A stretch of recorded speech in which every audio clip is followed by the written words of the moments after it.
एक पढ़े लिखे और एक समझदार, दोनों आदमी में अंतर बताता हूँ। पढ़ा लिखा आदमी चीज़ों को निकाल लाता है, लेकिन समझदार आदमी उसका इस्तेमाल करता है। एक आदमी बहुत पढ़ा लिखा रहता है, उसे कहा जाता है कि जाओ जंगल में जाके लकड़ियाँ काटना है और कम समय में ज़्यादा लकड़ी काटना है। करता है क्या है, वो कुल्हाड़ी उठाता है और काटना शुरू करता है। दूसरे आदमी को भी वही काम दिया जाता है, कम समय में ज़्यादा लकड़ी काटना है। दूसरा आदमी जाता है और उससे ज़्यादा लकड़ी काटता है पहले वाले से। दोनों अपने मालिक के पास ले जाते हैं।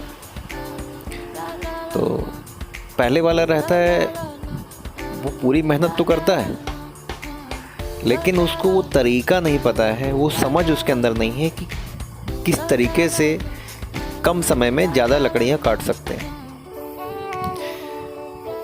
वो दूसरे वाले से पूछता है, ये बताओ कि मैंने तुमसे तेज काम किया, लेकिन तुमने ज़्यादा लकड़ियाँ कैसे काट ली? दूसरा वाला बोलता है कि तुम लकड़ियाँ काटने पे जुटे थे, कुल्हाड़ी को नहीं देख रहे थे। तुम कुल्हाड़ी पे काम करते ना, तो मुझसे भी ज़्यादा काट सकते थे, क्योंकि मैं 2 पेड़ काटता था और फिर अपनी कुल्हाड़ी को शार्प कर लेता था, फिर काटता था, फिर शार्प कर लेता था।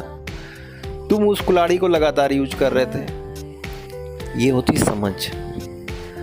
काम दोनों के पास एक, समय दोनों के पास एक जैसा, तरीके अलग केवल हैं और तरीके केवल अलग पैदा होते हैं सोचने से।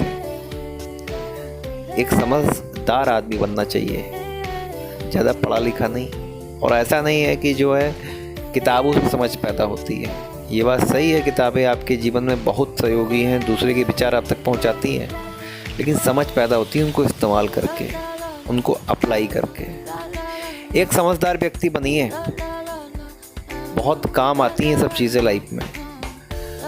समस्या को तुरंत हल नहीं करना चाहिए, उसमें देखना चाहिए किस तरीके से और बेहतरीन ढंग से किया जा सकता है। जैसे इन दोनों लोगों की कहानी है ना, समय भी सेम, इक्विपमेंट जो उन्होंने हथियार इस्तेमाल किया वो भी सेम, लेकिन तरीका अलग अलग था। प्रॉब्लम को सॉल्व करने का तरीका अलग अलग था। यही करना है लाइफ में। प्रॉब्लम सेम आती हैं, बहुत से लोग की लाइफ में सेम आती हैं, लेकिन सॉल्व करने का तरीका अलग होता है। एक उसमें सफल हो जाता है, एक असफल हो जाता है। सफलता उसी को मिलती है जो समझदारी से काम करता है, और समझदारी होनी चाहिए। इसलिए समझदार व्यक्ति बनो। और समझदारी आती है ब्रेन का इस्तेमाल करने से, सही तरीके से दिमाग का इस्तेमाल करने से ही समझदारी पैदा होती है। तो समझदार बनो, ये बहुत काम की चीज़ है।